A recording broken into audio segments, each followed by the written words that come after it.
ছেলেরে প্রশ্ন করে, তোর কাছে তোর বউ বড় না আমি বড়? আছে না নাই? এটা একটা প্রশ্ন হইলো। তোর বউ বড় না আমি বড়? দুইজনেই বড়। তো এক ছেলে সুন্দর উত্তর দিছে, আমার কাছে ভালো লাগছে উত্তরটা শুনে। এক মা প্রশ্ন করছে, তোর এতদিন আমি লালন পালন করে বড় করলাম, জীবন যৌবন তোর জন্য শেষ করলাম, আজকে বউ পাইয়া বউ তোর আপন হয়ে গেল? এবার ছেলে উত্তর দিছে, মা, আমার মুখ থেকে মা ডাক শোনার জন্য তুমি কি কষ্টটাই না করছো জীবনে।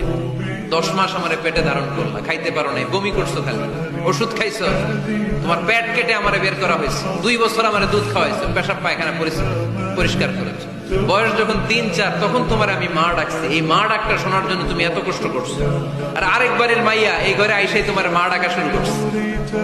যেই মেয়েটা তোমারে মা ডাকে সে আমার আপন হবে না কেন মা? ঠিক কিনা?